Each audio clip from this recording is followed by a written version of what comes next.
വന്ദേ ഭാരത് യാത്രയ്ക്ക് ജ്യോതി മൽഹോത്രയെ എത്തിച്ചത് സന്ദീപ് സോമനാഥാണെന്ന് സന്ദീപ് വാര്യർ പറയുകയാണ്. കേന്ദ്രമന്ത്രിയായിരുന്ന വി മുരളീധരനൊപ്പം വന്ദേ ഭാരത് യാത്രയ്ക്കായി പാക് ചാര യൂട്യൂബർ ജ്യോതി മൽഹോത്രയെ എത്തിച്ചത് BJP മീഡിയ സെൽ കൺവീനർ ആയിരുന്ന സന്ദീപ് സോമനാഥ് ആണ് എന്ന് കോൺഗ്രസ് നേതാവ് സന്ദീപ് വാര്യർ ആരോപിക്കുകയാണ്. അക്കാലത്ത് ജന്മഭൂമി ന്യൂഡൽഹി ലേഖകനായിരുന്നു സന്ദീപ് സോമനാഥ്.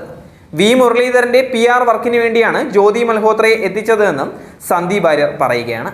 സന്ദീപ് സോമനാഥിന്റെ ഭാര്യ മുരളീധരന്റെ പേഴ്സണൽ സ്റ്റാഫ് അംഗം ആയിരുന്നില്ലേ എന്നും സന്ദീപ് വാര്യർ തെളിവ് നിരത്തിയിട്ടുണ്ട്.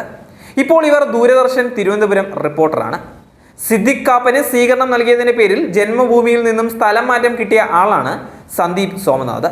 കൂടാതെ വ്യാജ DRDO തിരിച്ചറിയൽ കാർഡ് കേസ് പ്രതി അരുൺ രവീന്ദ്രന്റെ തട്ടിപ്പുകളിൽ പങ്കാളിയുമായിരുന്നു ഇദ്ദേഹം. ഇക്കാര്യങ്ങളും സന്ദീപ് വാര്യർ ഫേസ്ബുക്ക് പോസ്റ്റിൽ സൂചിപ്പിച്ചിരിക്കുകയാണ്.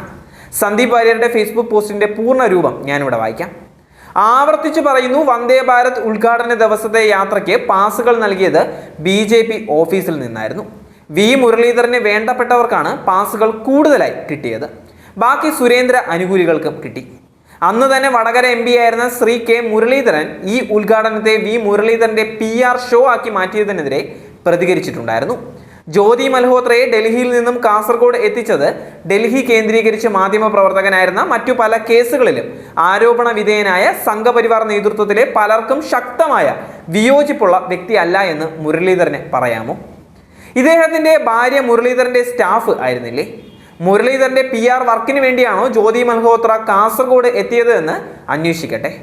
രാജ്യമെമ്പാടും നിരവധി വന്ദേ ഭാരത് ട്രെയിനുകൾ ഓടിത്തുടങ്ങിയതിനു ശേഷം കേരളത്തിലെ രണ്ടാമത്തെ വന്ദേ ഭാരത് ട്രെയിനിന്റെ ഉദ്ഘാടനത്തിന് കാസർഗോഡ് പോലെ വിമാനത്താവളം പോലും ഇല്ലാത്ത സ്ഥലത്തേക്ക് ജ്യോതി മൽഹോത്ര എത്തിച്ചേരണമെങ്കിൽ അതിനു പിറകിൽ ഉണ്ടായ ചേതോ വികാരം എന്തായിരിക്കും?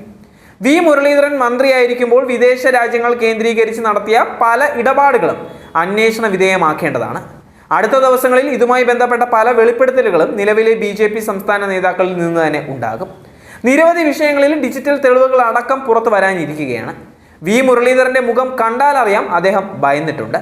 പാസ് നൽകിയത് ആര് എന്ന് മാധ്യമപ്രവർത്തകർ ചോദിച്ചപ്പോൾ അദ്ദേഹം ഉരുണ്ട് കളിക്കുകയാണ്. അദ്ദേഹം മന്ത്രിയായിരിക്കുമ്പോൾ ജ്യോതി മൽഹോത്രയെ പോലെ പലരും പല സ്ഥലങ്ങളിലും പാസ് എടുക്കാതെ പാസ്പോർട്ട് എടുത്ത് പോയിട്ടുണ്ടല്ലോ. കൂടുതൽ പറയിപ്പിക്കരുത്.